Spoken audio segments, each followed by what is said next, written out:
इस वक्त लखनऊ से बड़ी खबर आ रही है। लखनऊ हिंसक झड़प पर सीएम योगी आदित्यनाथ ने कड़ा रुख अख्तियार कर लिया है। उन्होंने उपद्रवी तत्वों से सख्ती से निपटने का आदेश अधिकारियों को दिया है।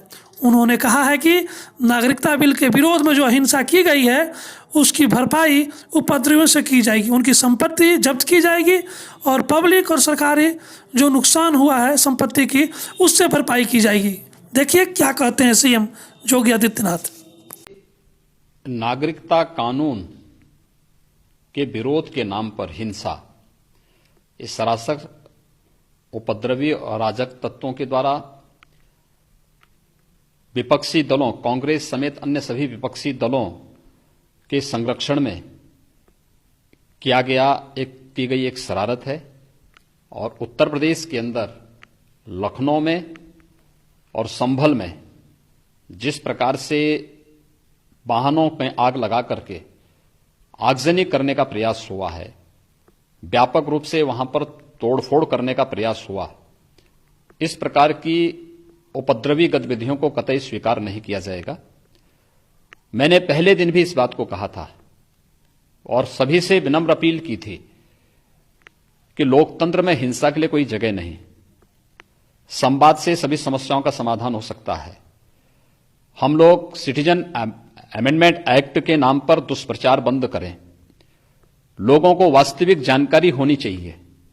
लेकिन राजनीति की रोटी सेकने वाली कांग्रेस, सपा और वामपंथी संगठनों ने जिस प्रकार से आज महाबंदी के नाम पर पूरे देश को आगजनी की चपेट में झोंकने का प्रयास किया है, यह अस्वीकार्य है। और उत्तर प्रदेश में इस प्रकार के तत्वों के साथ हम सख्ती से निपटेंगे। मैंने इसके बारे में अभी एक बड़ी बैठक बुलाई है और मैं इस चीज को स्वयं समीक्षा कर रहा हूं, मैं स्वयं देख रहा हूं और जो भी जिम्मेदार होगा उसकी जवाबदेही भी तय करेंगे। इस हिंसा में लिप्त प्रत्येक तत्व की प्रॉपर्टी को जब्त करेंगे और उस जब्त से सार्वजनिक संपत्ति को हुए नुकसान या कहीं पर पब्लिक प्रॉपर्टी को जो डैमेज किया गया है, इसकी भरपाई भी हम उन सभी उपद्रवियों से करेंगे, क्योंकि वे सब चिन्हित चेहरे हैं, वे सब वीडियोग्राफी में आ चुके हैं, सीसीटीवी के फुटेज में आ चुके हैं। इन सब की प्रॉपर्टी को जब्त करके इनसे हम इसका बदला लेंगे और सख्ती से निपटने के लिए इसके बारे में मैंने कहा है। पूरे प्रदेश के अंदर धारा 144 लागू है, 8 नवंबर से निरंतर चल रही है। बिना परमिशन के कोई भी प्रदर्शन नहीं हो सकते और प्रदर्शन के नाम पर आप हिंसा करें, यह स्वीकार्य नहीं है। इस प्रकार की असामाजिक और अराजक गतिविधियों को कतई किसी भी स्थिति में बर्दाश्त नहीं किया जाएगा।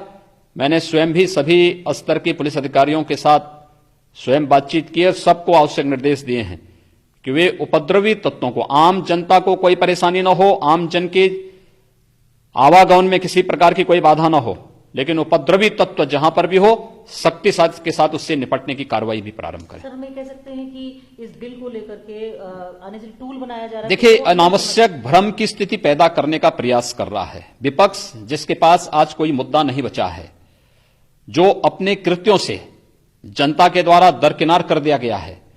वह आज जिस प्रकार से नागरिकता कानून के नाम पर भ्रम की स्थिति पैदा करते हुए लोगों को गुमराह कर रहा है, ये जानते हुए कि नागरिकता कानून किसी जाति, किसी मत, किसी मजहब के खिलाफ नहीं, भारत के हर नागरिक को सुरक्षा की गारंटी देता है।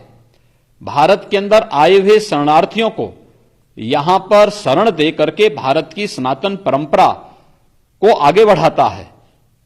उस कानून के नाम पर गुमराह करके लोगों को हिंसा के लिए प्रेरित करना, यह देशद्रोही कृत्य है और इस प्रकार के कृत्य को स्वीकार नहीं किया जाना चाहिए। इस प्रकार की अराजकतापूर्ण गतिविधियों को किसी भी हालत में स्वीकार नहीं किया जाएगा।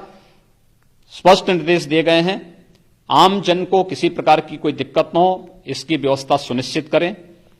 इसके अलावा समीक्षा करें किस स्तर पर, कहां पर, कौन लोगों के कारण इस प्रकार की घटनाओं को अंजाम दिया गया है। खासतौर पर लखनऊ में और संभल में भी 2 सड़क परिवहन निगम की बसें जो सड़क के किनारे खड़ी थी, ज्ञापन देने के बाद जाने वाले उपद्रवी तत्वों ने उन पर आग लगाई है।